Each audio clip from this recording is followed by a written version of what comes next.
Now, theoretically, in the years after Hebb put forward his Hebb rule, it was realised that one consequence of the Hebb rule just operating in isolation is that eventually all the synapses in the brain would be at maximal strength and then no more learning could take place, and that's obviously absurd. So it was very evident to theorists that there needs to be some opposing process that reduces synaptic strength again too, and that was actually formalised by Stent as the sort of the opposite of the Hebb rule. So if inputs are out of sync, then they fail to link.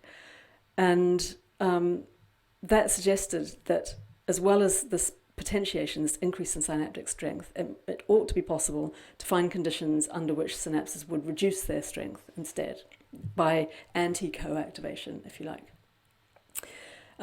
So physiologists started to look for this kind of anti-Hebbian, reduction in synaptic strength, and didn't really find it for quite a long time. But eventually, in the very early 1990s, it was found that there are some situations in which you can persuade synapses to reduce their strength, and we now know of a lot more. So initially it was found in the visual cortex and in very young animals, but then eventually it was found in hippocampus as well. And the conditions for long-term depression, so the opposite of long-term potentiation is long-term depression, or LTD, it also involves stimulation, but instead of high-frequency stimulation, it's low-frequency stimulation. So if you apply a 1 hertz set of pulses, just one after the other every second for a long period of time, eventually synapses will get weaker. If the synapses had been potentiated, they'll come down, but if they were already at baseline, then they'll go down even further. So you can reduce the strength of synapses with low-frequency stimulation. Now, there are actually 2 types of long-term depression, because you can think of the depression as being either on the synapses where the impulses were coming in, so from the fibres that were coming in, or in other synapses. So here's a schematic here. So if you imagine that you've got a couple of synapses here, you've got a presynaptic terminal and then you've got the postsynaptic side, and you can see the dendritic shaft with the 2 little dendritic spines, and the little red blobs are a schematic showing the postsynaptic receptors. Now, if you give low-frequency stimulation, then eventually what will happen, so you can see that the synapse that's shown on the right in that schematic has been stimulated at a low frequency, that's shown by the shading, and that's, because it's a low frequency, that's produced a reduced amount of release of synaptic neurotransmitter, and that's eventually reduced the number of receptors in the postsynaptic side, and so the response of that synapse to stimulation is going to be smaller. So you've depressed that synapse. Now, that depression was induced by stimulating that synapse. So the stimulated synapse and the synapse that got depressed are one and the same. So that's called homosynaptic LTD. Homo means the same.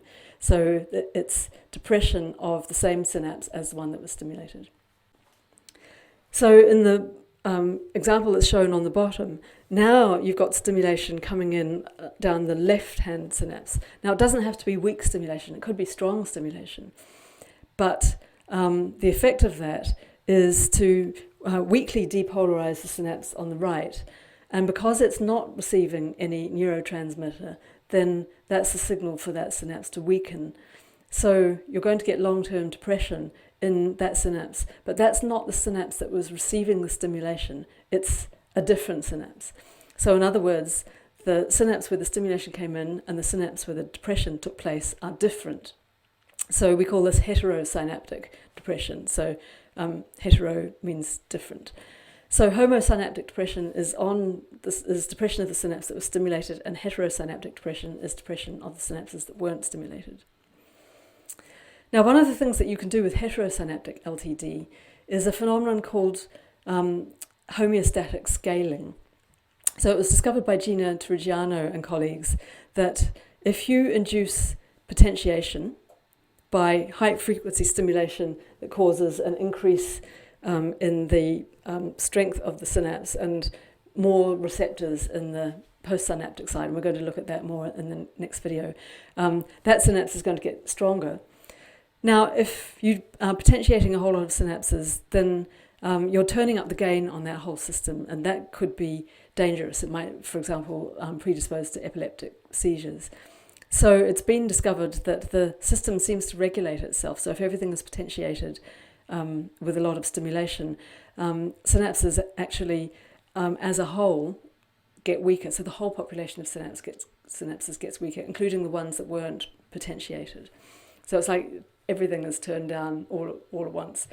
And that's called homeostatic scaling. So homeostatic means trying to keep everything in balance, at the same level. So in other words, the average strength of all of the synapses is still the same because the ones that got potentiated have been compensated for by the down weighting of everything else. So heterosynaptic LTD is a way of achieving that. So the idea is that you potentiate some of the synapses and then the other ones get heterosynaptic LTD, and so everything stays more or less balanced.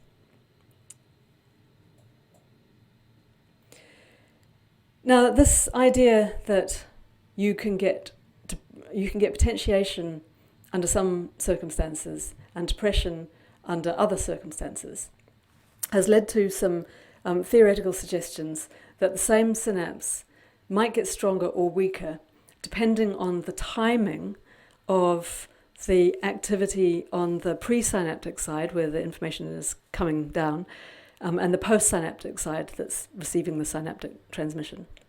And the way this works is if you've got presynaptic activity followed very quickly by postsynaptic activity, then that coincidence of activation should, in theory, and it turns out also in practice, be the trigger for strengthening of that synapse. Because you could think of these cells as being part of a cell assembly through which information is flowing. And so you want to kind of consolidate that cell assembly by strengthening those connections.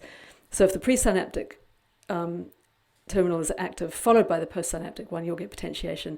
And then conversely, if the postsynaptic terminal is active first, followed by the presynaptic one, then you should want to weaken that synapse because the second one was too late to the party, as it were. Like the presynaptic synapse is clearly not part of that cell assembly because it activated too late. So it's doing something else, maybe some other different representation.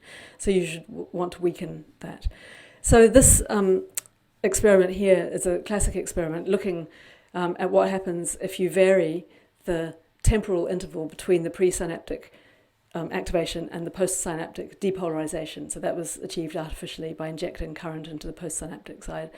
And it shows really, really nicely that if the presynaptic stimulation comes first, that's shown on the left, and leads the postsynaptic, then you'll get an increase in strength. And if it comes afterwards, then you'll get a decrease in strength. So I have a sort of mnemonic for how to remember this, which is pre before post strengthens synapses most, and post before pre gives LTD, long-term depression. So this spike timing dependent plasticity is theoretically really important because it provides a mechanism for bringing time into the equation. So for storing not just what things happen together, but exactly when they happened. And that's really important for memory, because memory is a very dynamic process that involves time as well as kind of space. So this is just a schematic to show that idea of how the spike timing dependent plasticity can shape cell assemblies. So if you've got your little McCulloch-Pitts neuron here, you've got these three cells. So if you stimulate a cell followed by another cell, then the pre-before-post rule is going to cause that synapse to strengthen. But conversely, if you do it the other way around and you stimulate the second one first, then that one will weaken.